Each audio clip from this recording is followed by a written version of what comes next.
얘들아, 오늘도 내가 이야기 하나를 해줄까 해. 오늘 이야기는 부산에서 A의 친구가 자취를 하면서 겪었던 소름 돋는 이야기이고, 실화야. A 친구니까 B라고 할게. 자, 이제 시작한다. B가 20대 극초반에 겪었던 일이야. B는 자취방을 구하던 중에 정말 말도 안 되게 저렴하지만 깔끔하고 마음에 드는 집을 소개받았다고 해. 그 집은 보증금도 없이 월 10만 원만 내면 되는 정말 저렴한 집이었대. 현관문을 열면 작은 주방이 있고 방 하나가 있는 원룸식 주택이었고, 사람 3명은 잘 수가 있는 다락도 있는 깔끔한 집이었다고 해. 그 집을 계약하고 살기로 했을 때부터 그 집 주변에 사는 사람에게서 "왜 거기 들어가서 살아?" 라는 말을 많이 들었다고도 해. 그렇게 그 친구의 자취는 시작되었고, 친구 하나가 자취를 하게 되면 어느 순간 그 집이 아지트가 되기도 하잖아. 그렇게 집은 아지트가 되었고, 여러 친구들이 놀러와서 놀다가 자고 가곤 했나 봐. 그런데 그 원룸에 딸린 다락방에서 자는 사람은 어김없이 가위에 눌리곤 했어. 1명이든 2명이든 그 다락방에서 잠이 들면 가위에 눌리는 거야. 신나게 놀다가도 모두가 그 다락방에서 자는 것만은 꺼려 했지.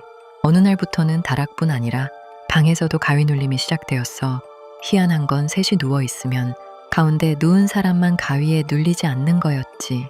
그러다가 그날은 B하고 그의 다른 친구, 이렇게 둘이 그 집에 있었는데, 그 다른 친구는 다락에서 책을 보다 잠들었고 B는 다락 아래인 방에서 잠이 든 거야.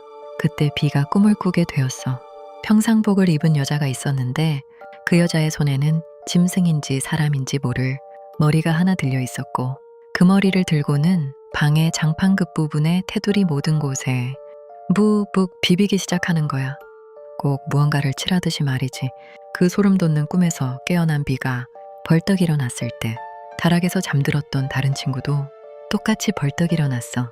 그 둘은 동시에 같은 꿈을 꾸었던 거였어.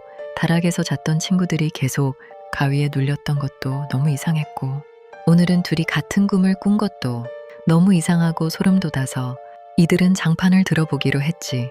그런데 장판이 무언가에 들러붙어 있기라도 한 것처럼 쩌억 하고 떨어지며 그 안에는 검붉은 찐득한 무언가가 보였어. 순간 이건 보통 일이 아니다.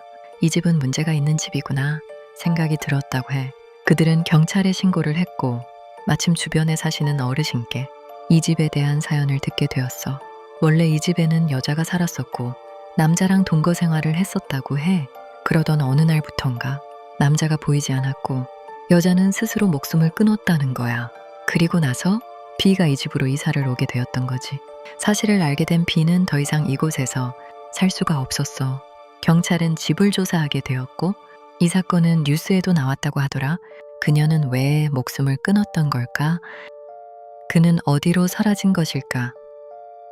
그 집은 아마도 철거되지 않았을까 싶다고 해.